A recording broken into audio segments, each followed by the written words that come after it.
Hi, it's Elle here from Beyond Expectations. In this video, I'm going to be discussing exercise and exercising when you have children and how can you fit it all in. I'll read out the question and then I'll give you my answer, and it goes like this.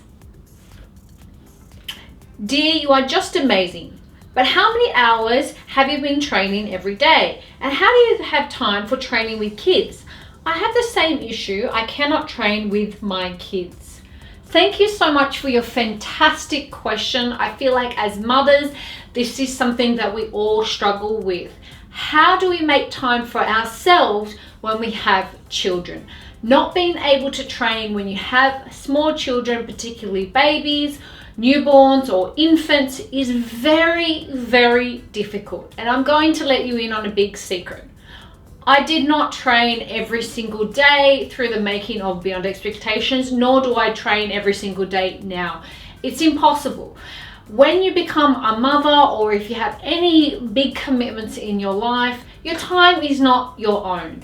I'm going to speak specifically on being a mother because that's what the question was aimed towards. How do you make time to train when you have children? Now, the short answer is I train 30 minutes of walking 3 to 5 times a week and 30 minutes of resistance training 3 to 5 times a week. Now, there's many weeks that I didn't do anything, and the reason for that being was the sheer demands of having a child. If you have a newborn, they do not sleep in a solid block of time. They wake up to feed, they wake up because they're uncomfortable, they wake up because they can't burp themselves and you need to burp them, they wake up because they just want to cuddle, they wake up because they may be constipated, so you may have to like move their little legs a bit so that you can get the bowel motions moving. They wake up for a number of reasons, so therefore you're waking up too. If you have an infant, if you just leave them alone for a little while, try doing that. The TV may fall on top of them, they'll shove something in the electrical socket and quite possibly blow up the whole house, or at least cause a electricity fault. They will quite possibly put something in their mouth that they shouldn't.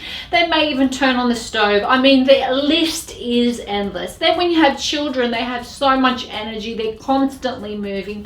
And when I had Kiana and Kamika, both of them running, literally I felt like that was my cardio done for the day, because they were just so active and moving so fast that I found it virtually impossible to keep up with them.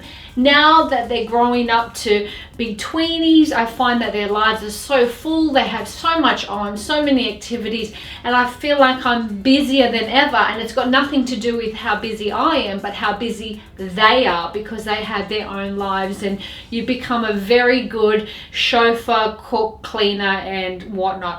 To be fair, my girls are pretty good and help out a lot. But the question is, how do you train when you have children? It is completely justified not to be able to train all the time. All right, give yourself a break. Don't be too hard on yourself.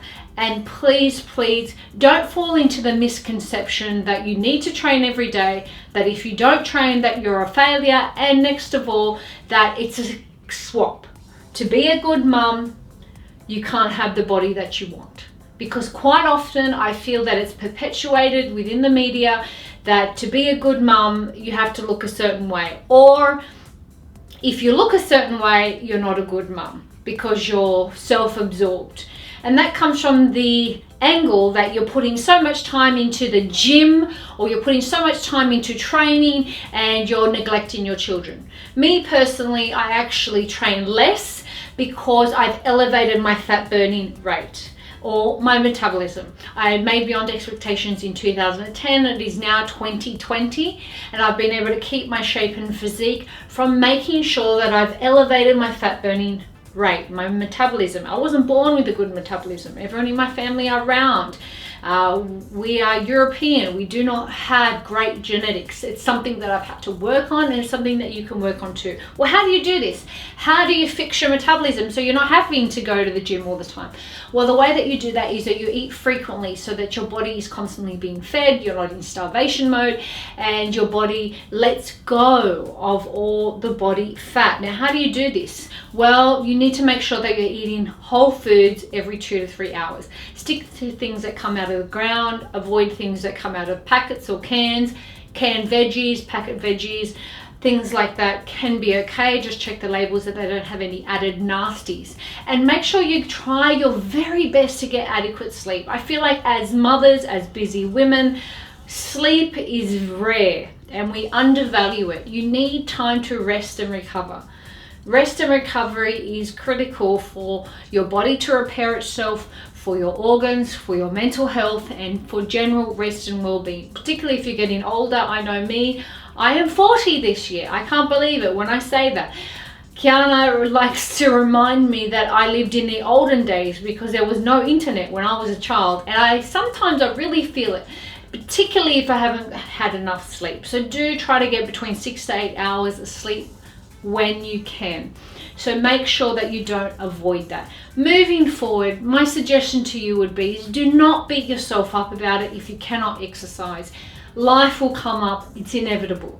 Focus on what you can do, and what you can do is control what you put into your mouth, because that is something that you have control on. You cannot control whether your child gets sick. You cannot control if your husband gets sick, which is what happened to me. You cannot control life, but you can control what you put into your mouth. So focus on that. When you can train, 30 minutes of walking. You do not have to try and be a marathon runner. I have seen many of people who believe that the way to go was over cardio, over train, and they haven't got the results that they desired. What do I mean by over cardio? Well, I mean by doing an hour to an hour and a half, 5 to 6 days a week. That's too much. By doing 1 to 2 hours of weight every day, or 5 to 6 days, that's too much. Your body cannot take the stress. You will release cortisol into the body, which is the stress hormone, and therefore you will elevate your stress hormone. Once you've done that, your metabolism will plummet. And it doesn't matter how much you exercise or how little you eat, you won't be able to reshape and transform your body. So that is a bad zone. You don't want to go there.